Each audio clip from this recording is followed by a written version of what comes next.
Namaste friends, I am Professor Venkata Ramu B.R and I welcome you to my channel English Edu Claz. In today's video, we will learn about the important questions and suitable answers from the chapter listening in the grammar component as per the first semester syllabus of Bengaluru North University SEP Scheme. I will explain each question in a clear and simple way so that you can understand the topic easily and also prepare well for your exams. So, let us begin our journey to become better listeners and better communicators. To begin with, let us first understand what is listening. Well, listening is a process of receiving, attending to, and assigning meaning to oral stimuli. In other words, it is a key part of communication that helps us maintain both professional and personal relationships. Now, moving on. Why is listening considered a primary skill? It is because listening is essential for understanding the speaker's message and for forming an accurate context between sender and receiver. Without it, effective communication simply cannot happen. Now, what are the main steps involved in the process of listening? The process includes 7 important steps: sensing or receiving, selecting, interpreting, understanding, evaluating, responding, and remembering. Each of these plays a role in decoding, processing, and retaining the message. For example, if we mention just 2 steps, first, sensing or receiving, that is physically hearing the message. Second, evaluating, which means sorting the information logically and forming an opinion. Furthermore, what are some purposes of listening? 2 major purposes are to improve interpersonal relationships, to obtain information such as directions and news. So the next question is, how can we make the listening process effective? Well, we can do this by staying open-minded, controlling emotions, focusing on the central theme, noting key points, giving feedback, avoiding distractions, and empathizing with the speaker. Here is a quick check.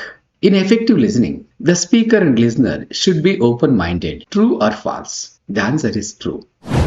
Moving forward, what is the importance of body language in the process of listening? Body language, such as maintaining eye contact and keeping an appropriate posture, shows attentiveness, understanding, and agreement with the speaker's ideas. In addition, what are some forms of providing feedback to the speaker? Feedback can be given through verbal queries, seeking clarifications, nodding, smiling, or using other non-verbal signs to show engagement. However, make a list of 3 barriers to listening. There are barriers to listening. Let us list 3. Prejudging the speaker, environmental disturbances, lack of concentration. So, how do we overcome these barriers? We can do this by avoiding distractions, clarifying doubts, controlling emotions, and actively engaging with the speaker's message. Now, let's look at some additional points. First, what is the role of remembering in listening? It helps retain the communicated information for future reference and shows the speaker that their message is valued. Second, what is therapeutic listening? It involves empathizing with someone who is emotionally disturbed, thereby creating trust and support. Third, why should we focus on nonverbal cues? Because they add extra meaning to the spoken words, improving understanding. Fourth, how does adjusting the speaker's accent help?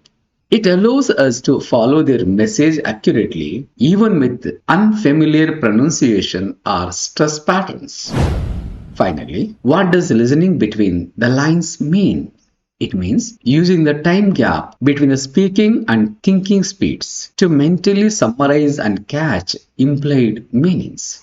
In conclusion, listening is not just hearing the words. It is an active, thoughtful, and empathetic process that strengthens understanding and building stronger communication. So friends, we have discussed the important questions and answers from the chapter listening. I hope this video has helped you to understand what listening is, why it is important, the steps in the listening process, and how to overcome barriers. Remember, good listening is the key to good communication, and it is also very important for your exams. If you found this video helpful, please like, share, and subscribe to English Edu Claz for more simple and effective learning. Thank you for watching and all the best for your studies.